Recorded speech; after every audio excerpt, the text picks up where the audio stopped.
This time, the title of the panel is the Bitcoin mining beef.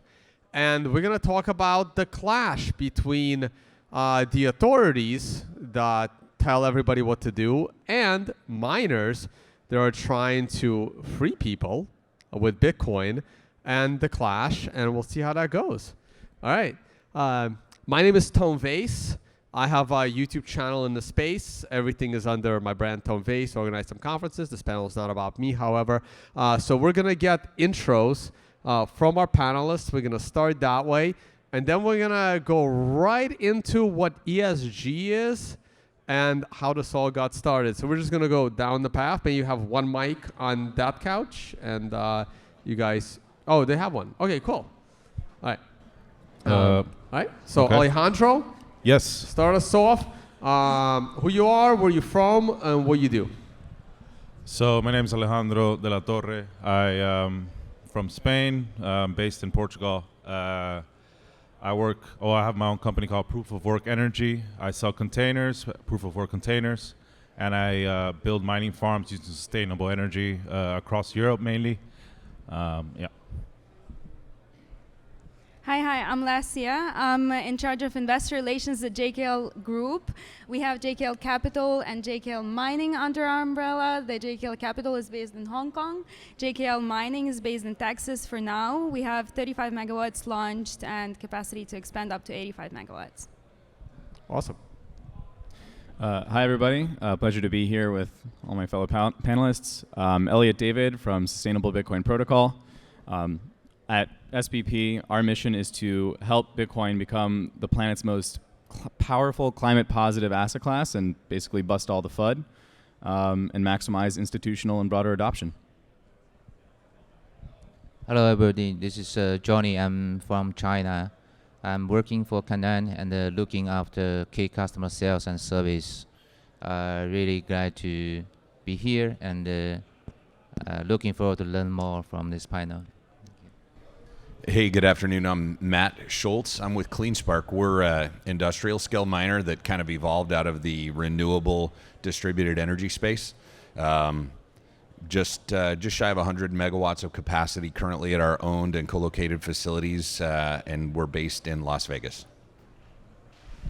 Hi, I'm Jordan Collins with Rebel Mining. We are a developer, owner, and operator of digital currency data centers. We have 50 megawatts in Missouri that's either up or we'll have on this year. And we have another 72 in Texas.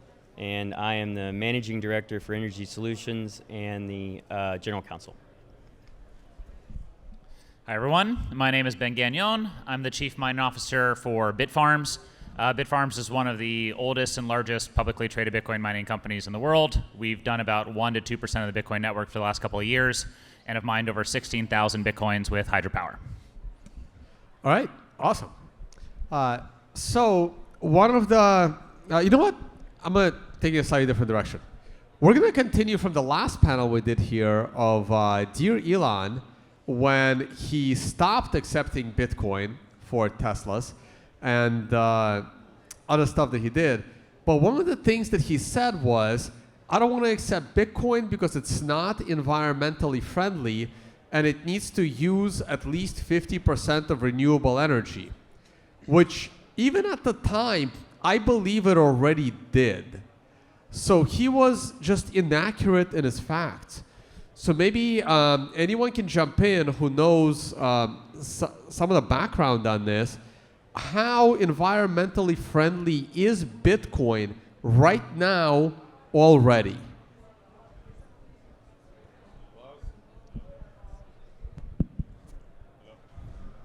Hello. Okay. Yeah. Well, I would say it is very environmentally friendly. A lot of the mining done today is done with hydroelectric power. And a lot of people don't realize that a lot of years ago, when China used to have most of the hash rate, it was also very green because in the wet season, more than almost all the mining would go down to the Sichuan region and use the Three Gorges Dam as their electrical power. So already for many, many years, it's been using a lot of hydropower to mine Bitcoin, the industry. And I think, for example, in Europe, where I'm based, we don't have oil and gas, or we have very little, as everyone's probably aware of. So a lot of the mining done in Europe is done with green energy. So I would say a lot. Anyone else want to add to that? Yeah, I can maybe sort of push back on the question a little bit, because sustainability and how environmentally friendly either a product or a service is really a question of relativity. So saying, we're not going to accept Bitcoin because of its environmental footprint, that's obviously comparing it to what, right?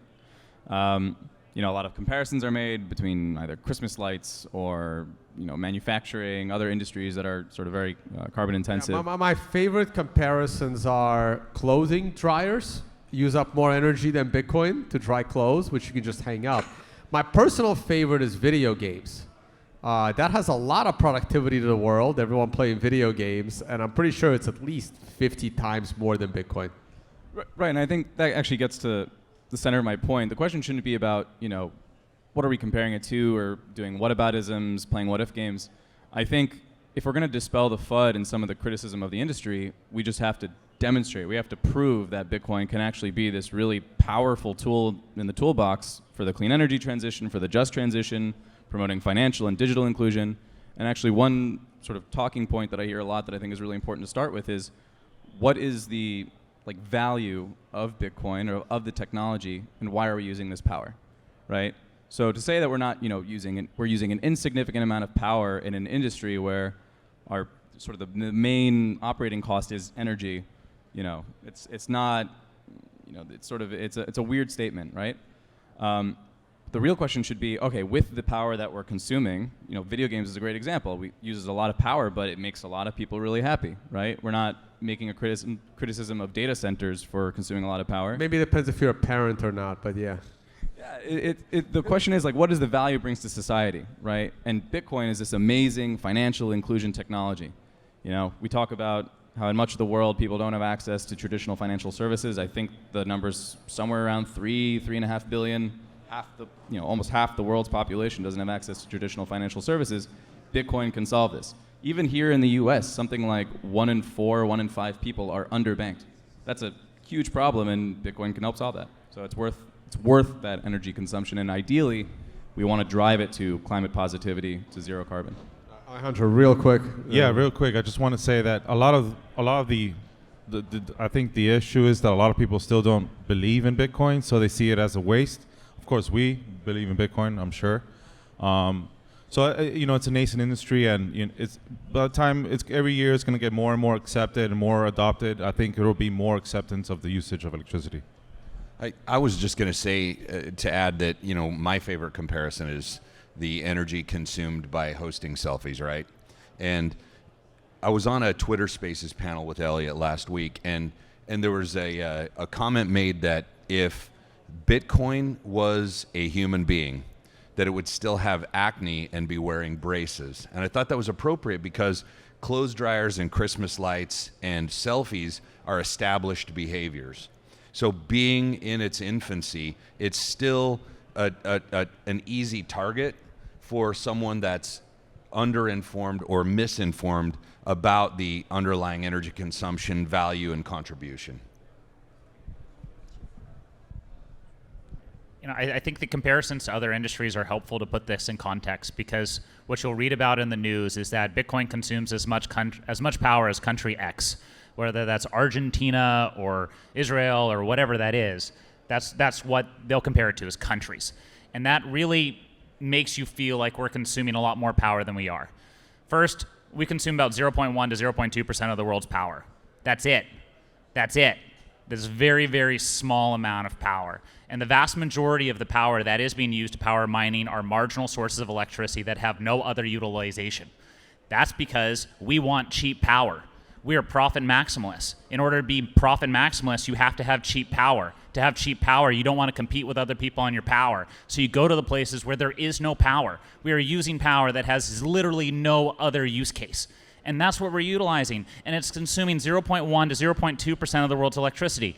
The world wastes 17% of its electricity that we generate just on distribution transmission. So if Bitcoin mining can come in there and can even absorb a small amount of that, we have tremendous amount to grow this entire space without really wasting anything. We're actually reducing waste. And so this, there is some contextual things here which are important, but at the end of the day, I don't want to discriminate someone, for using power to play video games or using power to do whatever they want to do. That's your choice, it's your prerogative. Use more power. It's better for human society to use more power, and human society gets better by using and developing more sources of power. We've proven that over hundreds of thousands of years in multiple countries and civilizations. So Bitcoin is just the ultimate evolution of that.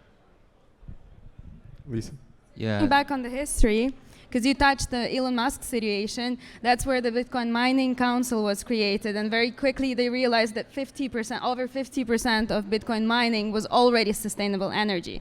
Second quarter 2022 numbers are reaching 60%. So right now, over 50% of global miners are submitting surveys with 60% sustainable energy mix. No one is asking you, is your shirt sustainable or is your phone sustainable? Do you think Apple has any sustainability audits on their factories?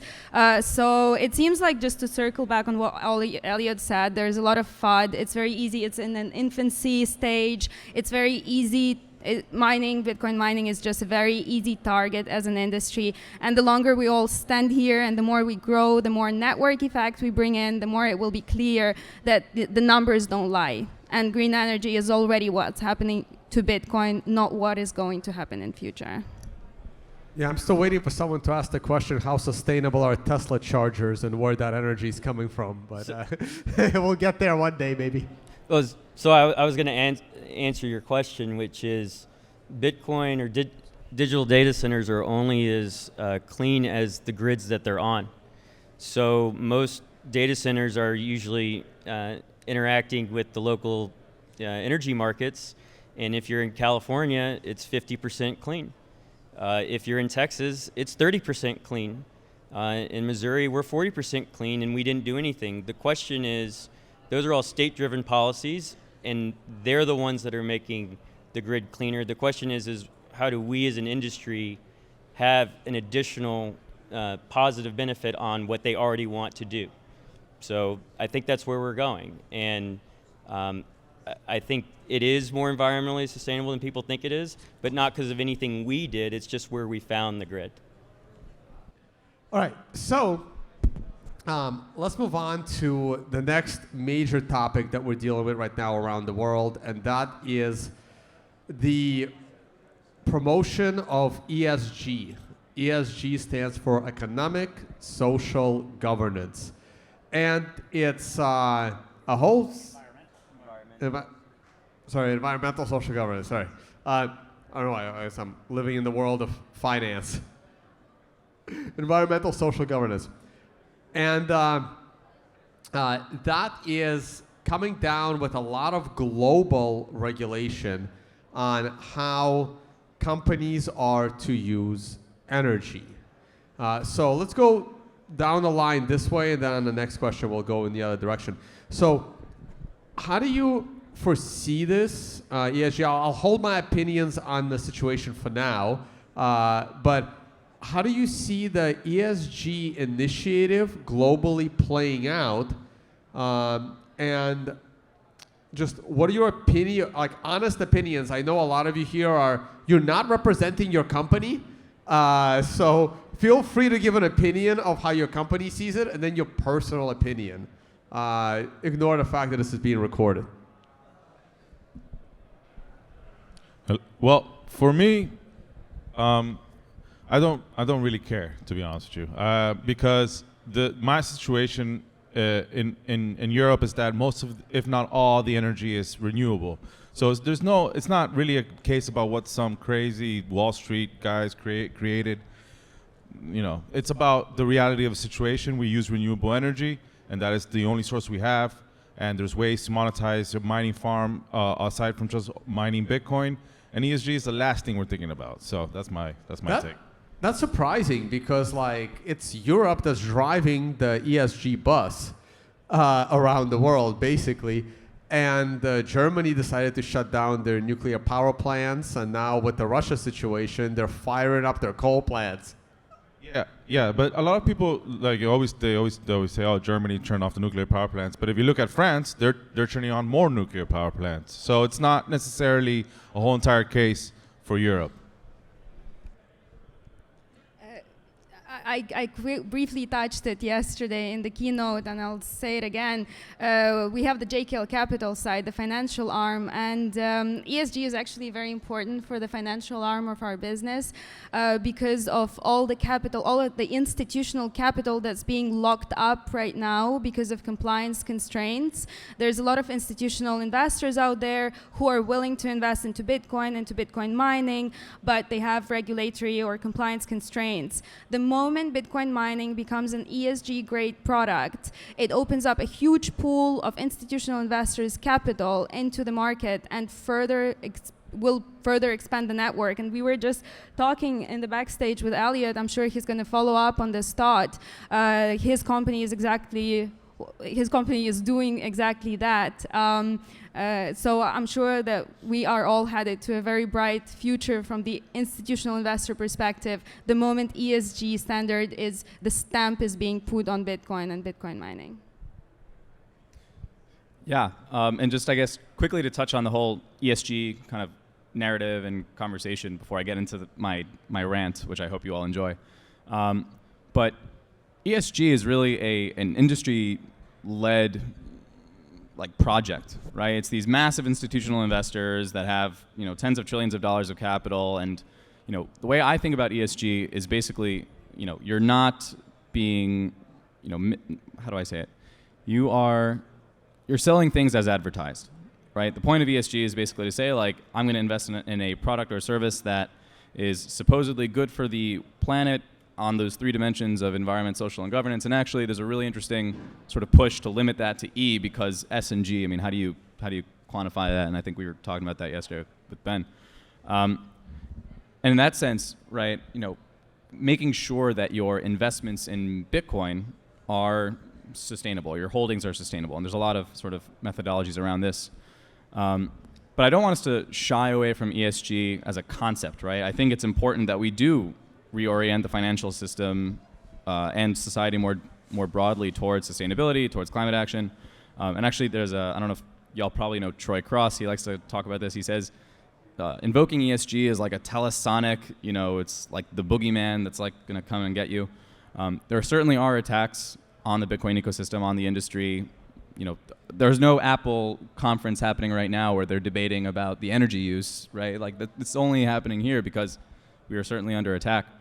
But as Lesia mentioned, there is tens of trillions of dollars of capital from these massive institutions that wants to get into the space. But one of the challenges is that Bitcoin should be and is a fully fungible asset class, right? Nobody's questioning if the dollars in my pocket were used to fund terrorism or used to buy some sort of illicit good, right? And that's important, right? Every dollar has to equal a dollar. Every Bitcoin has to equal a Bitcoin. If you're disrupting fungibility, then that's a failure of the network. So you need a way to be able to hold Bitcoin on your balance in a sustainable way, an assuredly sustainable way that'll pass a carbon audit, whether it be from a compliance regime, a voluntary regime. And that's how you drive behavioral change across the network. As was mentioned before, there's already an existing incentive, right? We're profit maximalists. We're always going to look after the cheapest energy, which right now, for the most part, happens to be curtailed clean power. But we want that incentive to be like institutionalized. And so just to sort of meander a little bit, and I apologize for monopolizing all the time, but at SPP, we're developing a methodology so that miners that are using clean energy can get rewarded for that behavior, right? That incentive system needs to be oriented towards climate action. And we're actually very fortunate to be working with CleanSpark, really amazing Bitcoin mining company and several others that are actually demonstrating Bitcoin can be this really powerful agent of change, both from an environmental perspective, a social perspective, and a governance perspective. Anyway, that's my rant, and I'm happy to follow up after. All right, Johnny, go for it. Yes, as a Nasdaq listed company, actually we see this is a great initiative. First of all, the BTC is not consume too much electricity as we discussed before. The whole network only consumes 116 terawatt hour per year. But if we consider the just in US, the burn natural gas and estimated it can actually generate the clean energy at of roughly 160. So this means the whole BTC network can rely on the renewable energy. And the data also mentioned from Q1 2021 to Q1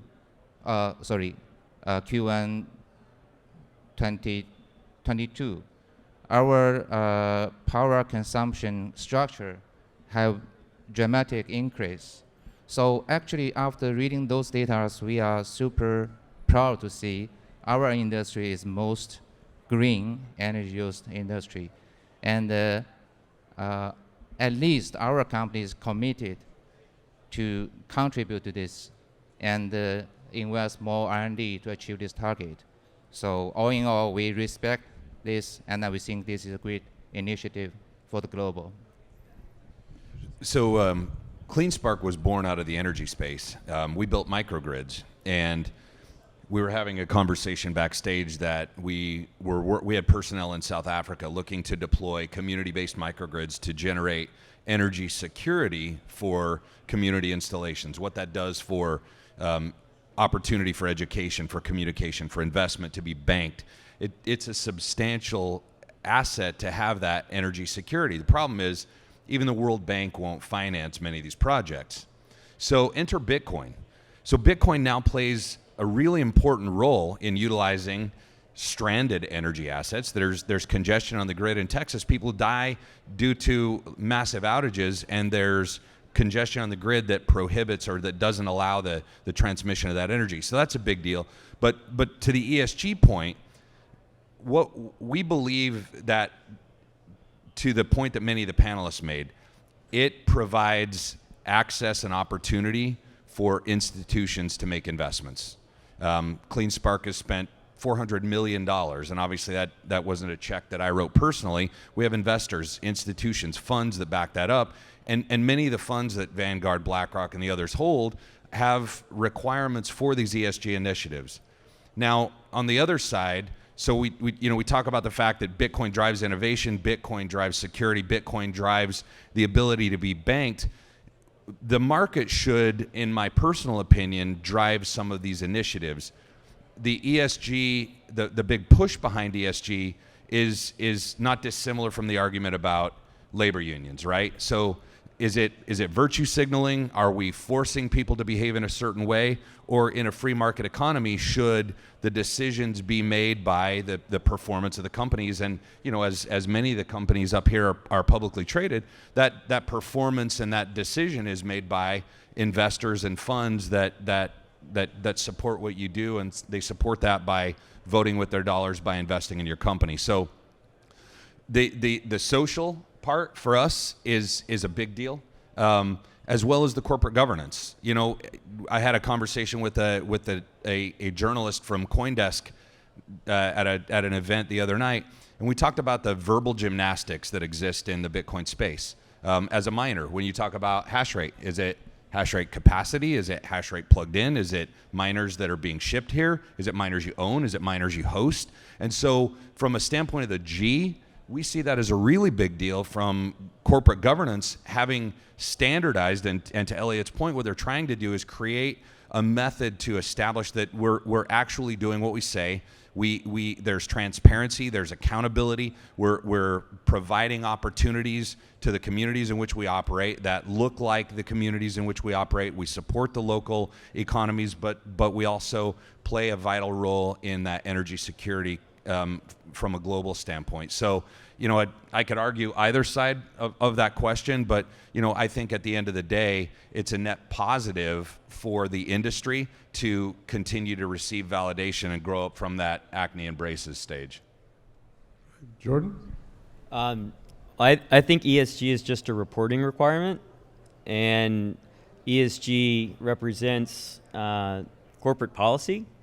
And corporate policy is when you go into investment committee to make a decision, you have to take that into consideration. And so there are plenty of companies that don't have ESG, and you can go ask them for their money and they can give it to you.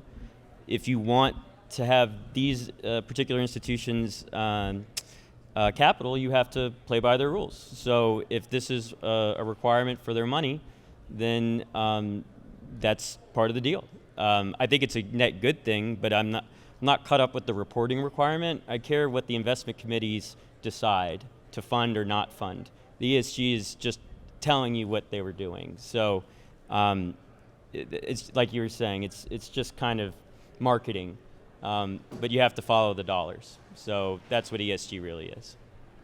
All right, Ben, close us out. Yeah, so ESG, facts over feelings over facts. Here's a situation where they have structured this device so strategically and so cleverly that, if you say, hey, we want to clean the environment, we want a more healthy, harmonious, just society, and we want better governance with less corruption. If you go against any of those three tenets, you seem like an a-hole, pure and simple. They have structured this device to make anybody who disagrees with it look like a bad person.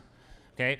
But the implementation is where things go wrong. And it's where things always go wrong when things are heavily politicized.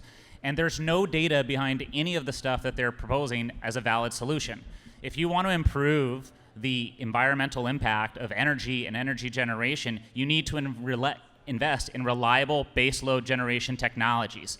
The only technologies they promote are the least reliable technologies that we have. They're wind and solar. These things do not work in the same way that a fossil fuel plant works. We have renewable technologies. We have nuclear. We have geothermal. We have hydropower. Where are those in the mix? Why does nobody ever promote those? Because it's not about actually improving anything.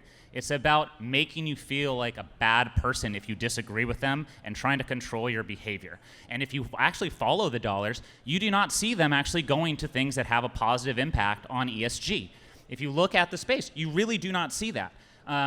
Within the public mining space, where are the most dollars being allocated? They're being allocated to fossil fuel miners. They're being allocated to people who are burning coal and burning gas. They're not being allocated to companies who are providing renewable energy in their portfolios. And you see this time after time, whether it's an ESG ETF or whatever it is, a significant amount of those funds are not being allocated towards anything that would qualify as environmental. This is all about feelings, and it's never about facts.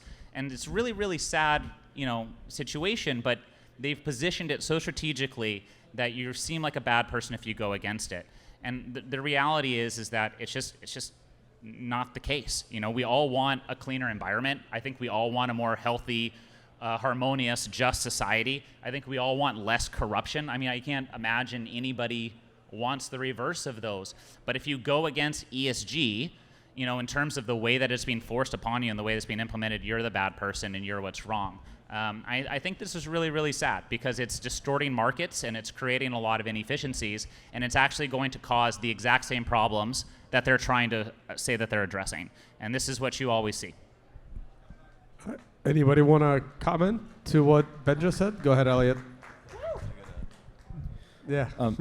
So I definitely agree on the execution point, but I also want to caution us not to miss the forest for the trees. When I say that for example, I personally consider ESG in my investments is that I think, broadly speaking, we should be considering things like sustainability, making a just, cohabitable society for everybody. And to Ben's point, you could be in an ESG fund and still be a coal, you could have coal companies in an ESG fund, which, that's ridiculous. So that's where I agree with you on that the problem is execution. And I also think that in the sort of ESG sustainability conversation, as Matt pointed out, there's a lot of this verbal gymnastics that's happening. At the end of the day, we all want, in theory, the same things. We want to decarbonize, accelerate the just transition, all that important stuff. And for Bitcoin miners, right, that sort of see this as an attack like that, if you're not on board with ESG, that you're sort of against, it's either you're for or against us. I also, I would put the onus sort of on the sort of ESG funds and the institutional finance players, but it's not a binary state to be good or bad for the environment, right? I think we started off this conversation talking about how these various technologies, are all questions of relativity, right? So even something as incredibly climate friendly as like renewable energies, they also have their issues, as Ben pointed out. And you have other technologies like, like waste methane flaring that some folks would see as being really bad at first glance, but actually are some of the most important levers we can pull to like save the planet from, from climate change and ecosystem collapse. So I guess to sort of summarize my response is like I want us to all be thinking about sustainability in that context. Maybe we should do away the whole term of ESG and instead come up with like a new term. But we do need to figure out ways to have metrics that can evaluate our investments. Otherwise, people are just going to put their money where it sort of makes the most return. The way I think about it from an economics background is like, how do we price in environmental goods into our investment decisions? And so in that sense, I definitely agree with Ben. I'm going to let Alejandro speak, but real quick, but that's capitalism, right? Putting your money where you would get the most return. So exactly, but capitalism also has its inherent failures, right? For example, in a capitalist system, you don't necessarily price in environmental goods, right? You have the tragedy of the commons. That's Elinor Ostrom's, Nobel Prize winning in economics sort of theory that these shared or these common goods like environment or air or water or whatever, right? They don't get priced into a purely market-driven model. I think markets can solve all this. I don't want to give off the impression that I'm saying the government should come in and force everybody out. I think Bitcoin and Bitcoin mining could be one of the most powerful climate technologies in the world.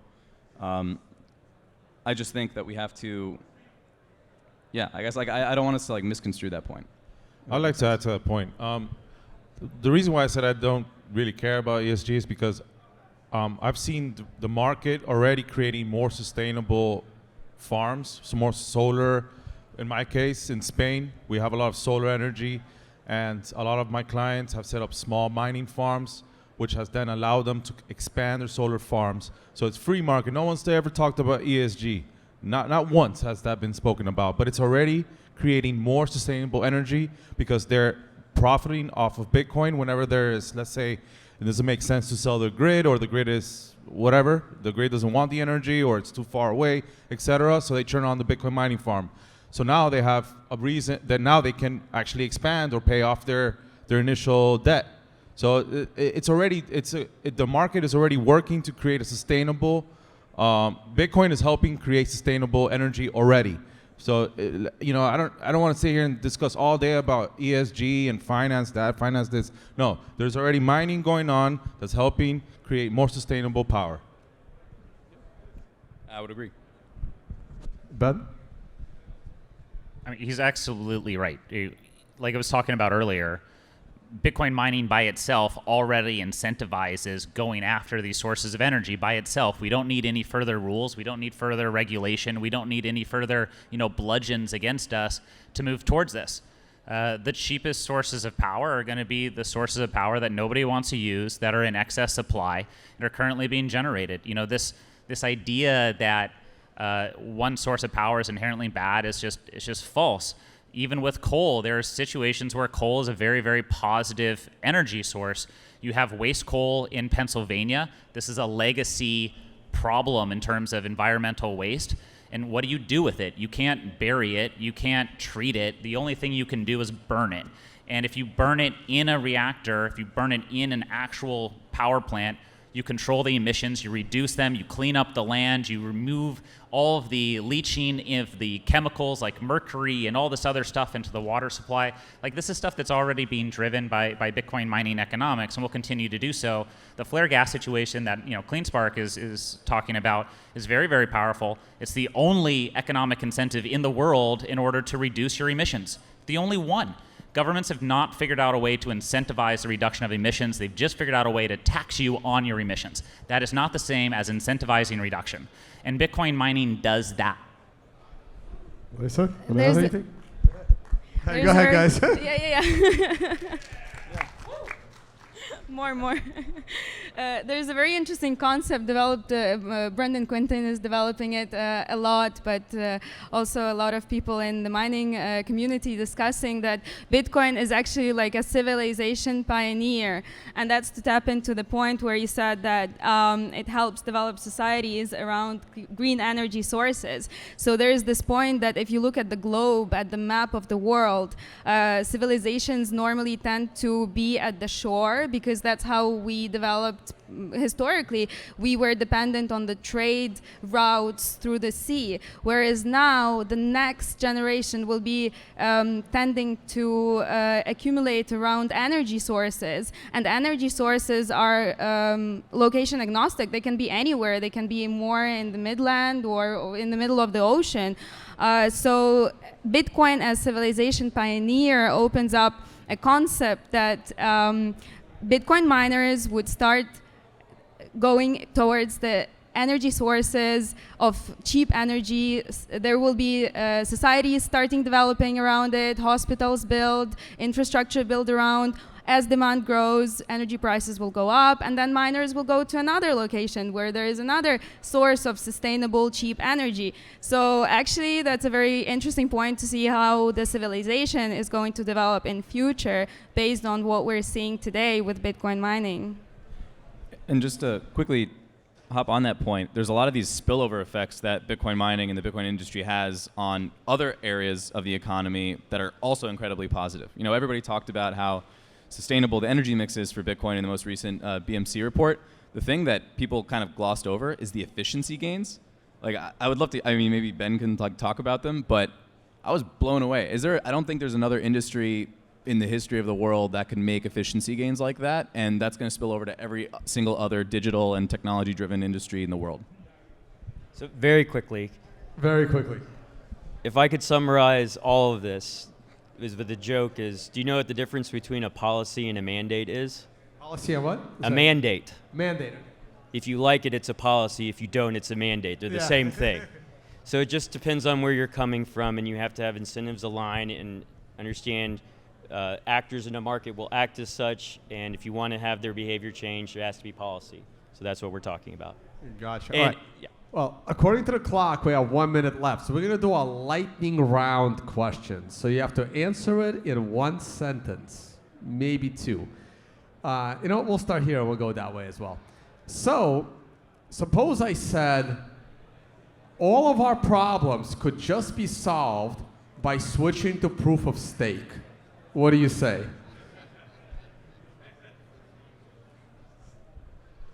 No.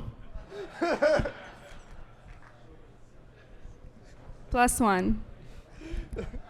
Not technically feasible and not advisable. No as well. As long as you don't care about the underlying security, then it's fine. But the answer is no. It depends. I fully agree that a carnivore diet would help us all. That's the proof of Awesome. stake. Anyone have a question for this amazing panel? All right, I'll go down.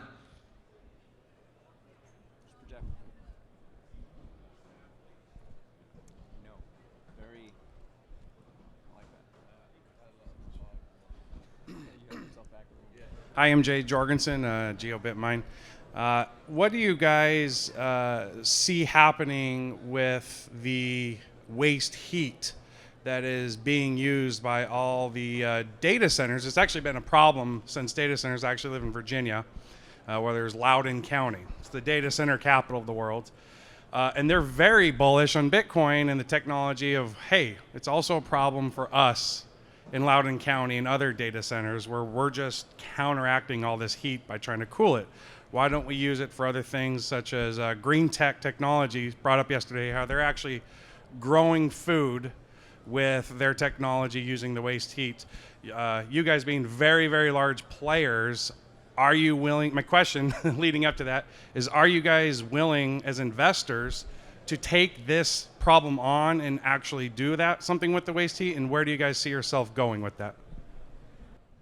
I could answer this real quick. Because we're miners and because we're profit maximalists, if we have the ability to use a waste product to drive down our input costs, we're going to be more profitable, and we're already naturally incentivized to do that. That being said, from a capital allocation perspective, it doesn't make sense for me to take my capital that I would invest into more Bitcoin mining and invest into something like drying timber, right? So that's where you need to find a partner who wants heat, right, and spends money on their heat, and then you can sell your heat to them as a way to reduce your costs and reduce their costs, and everybody's profitability is greater. But it doesn't mean that I, as a Bitcoin miner, want to allocate my capital to these endeavors, because I'm going to get a better return on investing in more Bitcoin mining. Please.